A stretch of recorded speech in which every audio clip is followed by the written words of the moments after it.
So, a little while ago, I decided to revisit Sonic Forces to do a review after it's been so many years since its release and since I played it.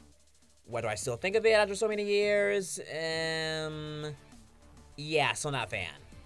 In any case, I want to give a touch upon what Sonic Forces was. It was a game that many were looking forward to. The story premise was interesting. Classic Sonic being involved and the way you can create your own character. Sega letting us create our own Sonic OC and have them interact with the Sonic cast. That sounds great. On paper. The execution was just... not well. I asked you guys what you all thought of the game in both good and bad. Got a truckload of answers.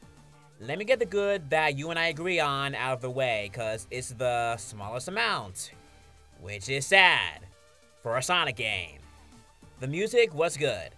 That's to be expected in a Sonic game. Some gameplay and some of the boosting was okay. Infinite was interesting for the most part anyway. Levels were acceptable. Again, somewhat. Creating our own characters was good. And this is my own personal note. If it wasn't for this game, my Sonic OC, Zephyr Hyper Castillo, wouldn't exist. And finally... yeah, that's it.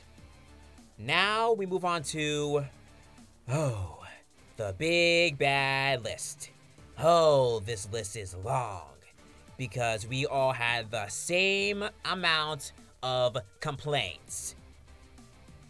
Let's start with... the story. Alright, the story here is that Eggman finally won and took over. This is a good setup, because we never imagined Eggman finally taking over. And having a game where he finally wins is a good idea. The problem is, it doesn't really feel like a total complete takeover. Yes, the world is all messed up, but it doesn't really feel like it. Once Sonic is captured, months go by, and the characters don't even look or even make us feel like this is a very serious situation. They all look the same. I'm not expecting them to look all beat up and stuff, but give us like a wardrobe change or something, like in Sonic Prime. They all look ready for the apocalypse.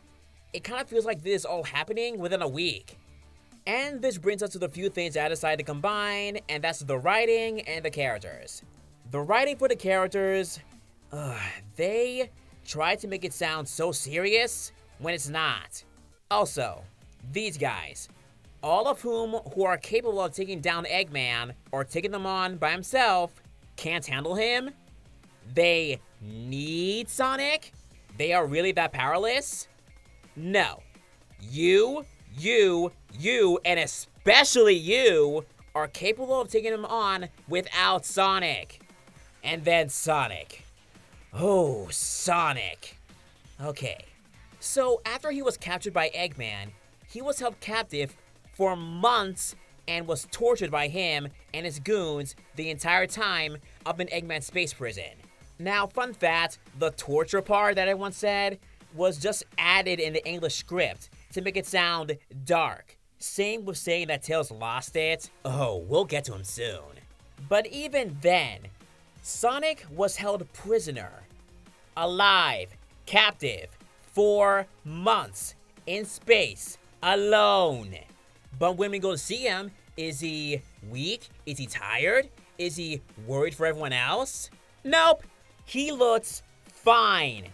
And he acts like he just got captured.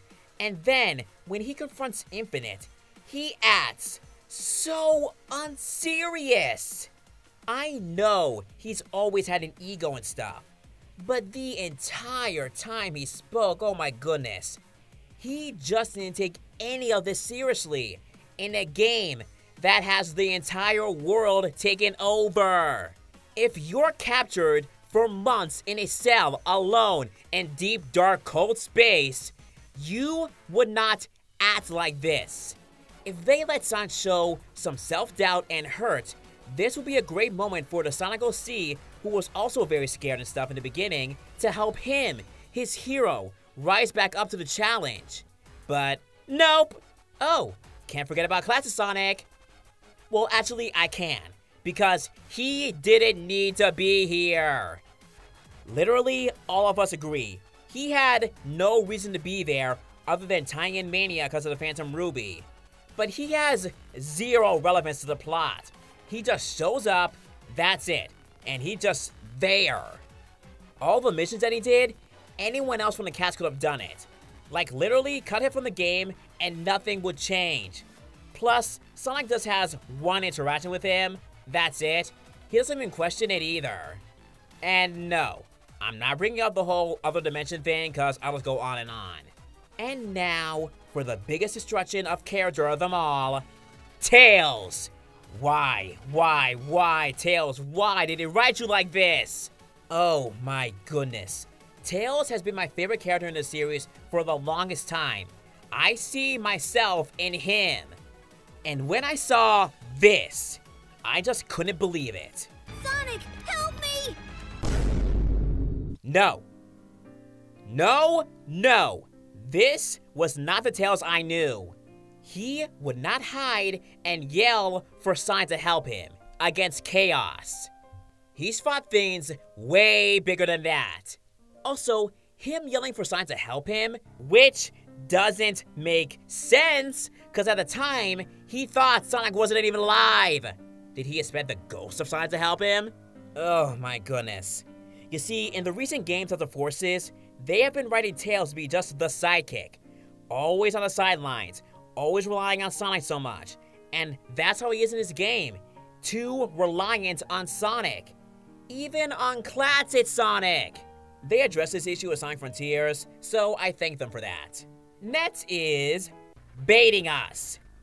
The build of the Frontiers had us wondering about 4 certain characters, them being Shadow, Metal Sonic, Zavok, and Chaos. When this trailer dropped, people, and myself included, were incredibly excited and wondering because at the time we were like, why is Shadow with Eggman?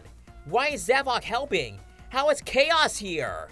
And I remember Sega saying, Shadow is helping Eggman for his own reasons. And we're like, oh my god, why? What reasons? Oh my goodness, it's gonna be hyped. And then the game released and we got baited.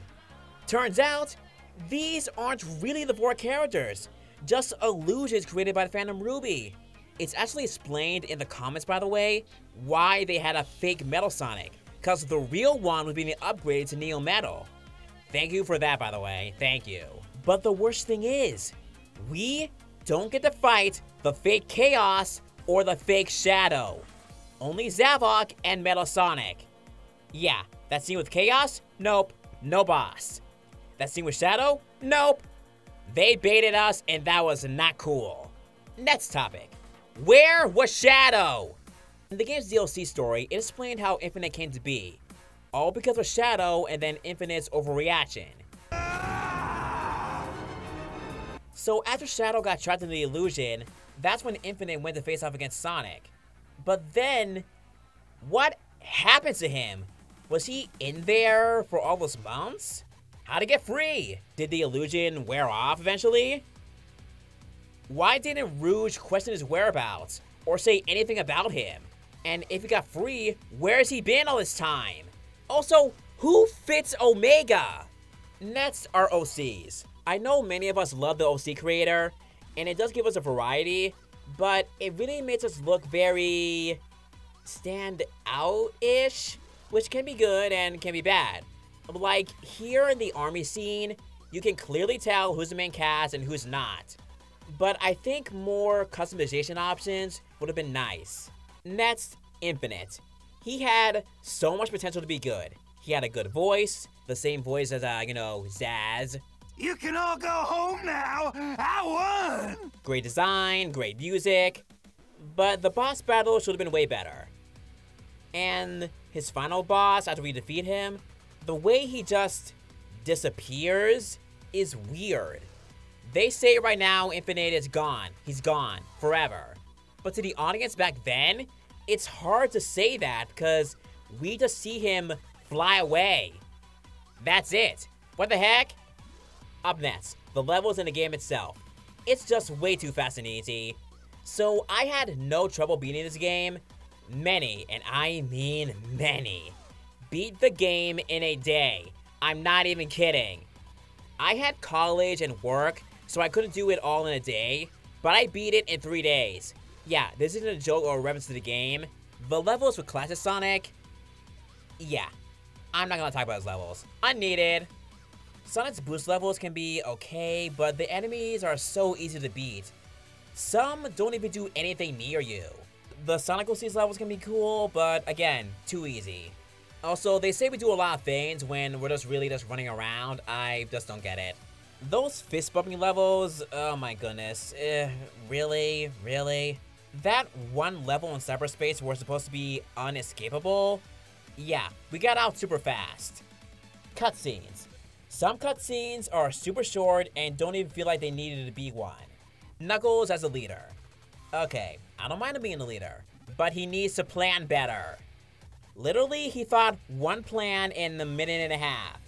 And then, so many other forces and members were wiped out. Whoops! And then Eggman's riding. Oh my goodness, okay. Guys, I don't know. I'm just tired, okay? I'm just tired, guys. I'm tired. There are so many things wrong with this game. It would have been so better. No, it would have been way better. It could have been better. I'll end this video off by saying, I don't hate Sonic 06, but I think it's better than Forces.